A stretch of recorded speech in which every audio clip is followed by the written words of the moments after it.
You know, Alton Towers, it's my favourite theme park in the UK. It has some of the best rides and roller coasters in the country, it arguably has some of the best in Europe, and it also has some world-class roller coasters too. It's a great theme park, and over the many years that I've been visiting, I've done some amazing things, experienced some fantastic events, and made plenty of memories. But there are some things that I've done over the past few seasons that I've learnt the hard way was not a good idea. So today, I'm going to share with you the things that I will never do again at Alton Towers, so that when you visit in 2025, you won't make the same mistakes that I did. But before we get started, if you do enjoy watching, then please hit that like button to let me know. And if you are new around here, then please consider hitting that subscribe button, ringing that notification bell so you don't miss a single thing, because we make plenty of theme park and adventure videos here, which you don't want to miss. Number 1. Pay the full entrance price. In 2024, it's easier than ever to book your visit to a theme park. Back before the days of the internet, to visit a theme park you'd have no other option but to show up on the day, purchase your entry ticket from the ticket booth, and enter the park using a physical ticket. However, in 2025, it is much easier to book your ticket before you visit, and it's much cheaper too. The on-the-day price for a ticket to Alton Towers in 2025 is around £68. However, booking in advance will save you over 50%, with the entry price being as low as £29. So if you are booking a trip to Alton Towers in 2025, be sure to book your ticket in advance and don't wait till on the day. And if you're looking for another money saving tip for your visit to Alton Towers, then this next one's a big one to take note of. Number 2, purchase a fast track package. Now, nobody enjoys visiting a theme park when it's super busy. The car parks are more full, it can take longer to get into the park, the restaurants are more full, and of course, the queues can be much longer. So you may be tempted to purchase a fast track package. However, these fast track packages can cost you a lot of money, and if you're with a group, that would mean you all have to purchase the package, and ultimately that adds a large cost onto your day out at the park. But no matter how busy the park is, there are always ways to avoid the queues without spending a load of money on fast track packages. I'll be discussing a few ways to beat those queues later on in the video. If you plan your day well enough and visit on a day with longer operating hours, there'll be no need for a fast track package because you'll be able to get on all the rides you want to go on. I used to buy fast track packages all the time, but I haven't purchased one in years because there really is no need. So let's take a look at some of the ways to avoid those queues. Number 3, arrive too late and leave too early. Now unfortunately, Alton Towers is known for not having the best operating hours. Hopefully in 2025 we see an increase in these operating hours, because 4 PM or 5 PM, it's way too early and it can be really hard to fit everything into one day when the park is only open for 6 hours.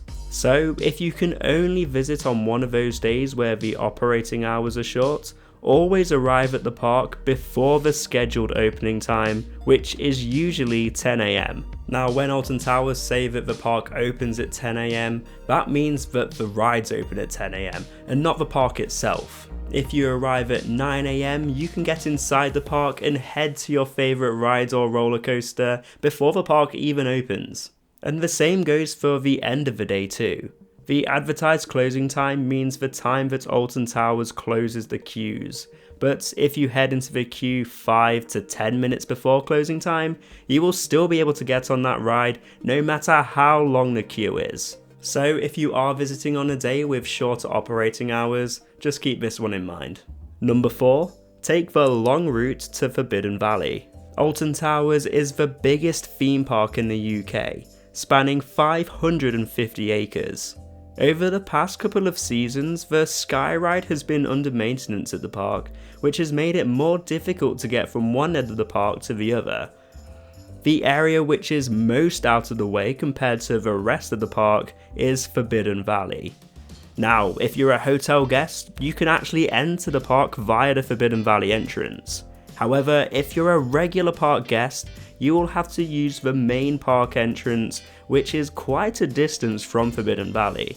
So with the Sky Ride being out of action, you have to take advantage of every shortcut you can. So if you want to head to Forbidden Valley and you don't want to take the long route, then don't take the route which begins outside the front of the towers. This will take you through the gardens, which are huge, and this will take you a lot longer than the other quicker route which you can take.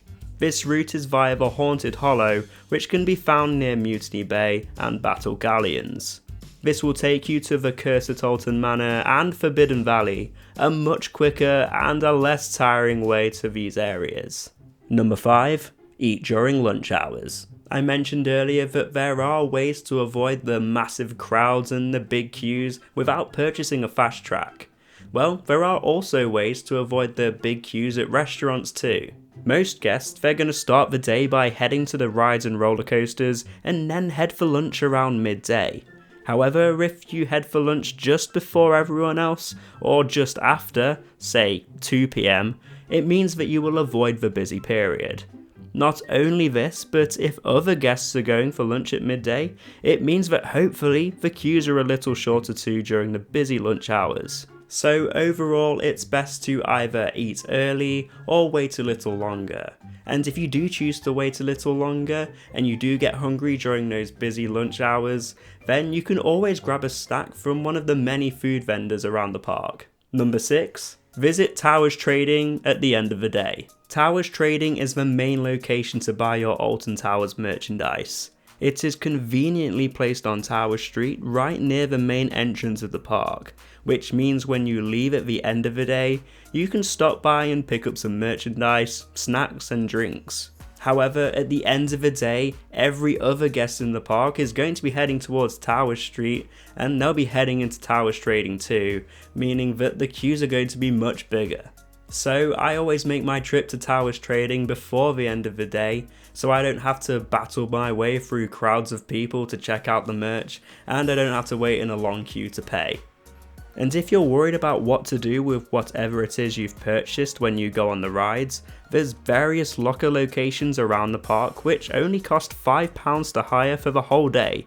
And as well as that, every ride has baggage storage where you can put your bags whilst you're on the ride. Number 7. Join a long queue for the popular rides. Finally, something which I will never do again is join a super long queue for one of the popular rides at the park. The Smiler, Wicker Man and Nemesis Reborn can all have long wait times of an hour or even 2 hours plus. Nobody enjoys waiting in long queues for roller coasters, and as I mentioned earlier, there are ways to avoid these long queues even without a fast track ticket. You have the single rider line for the Smiler. This is generally much shorter than the regular standby line. The only downside is that you can't ride with your group. Arriving early and getting to those popular roller coasters first is another great way of avoiding the long queues, which usually start building up at the advertised opening time. There are plenty of ways to avoid the queues at Alton Towers without purchasing a fast track ticket, and if you want to know how to get on every ride in one day, no matter how busy the queues are, then click this video right here to find out. Know of any more Alton Towers tips? Leave them down in the comments for other viewers to check out. Thank you all for watching, and I will see you in the next one.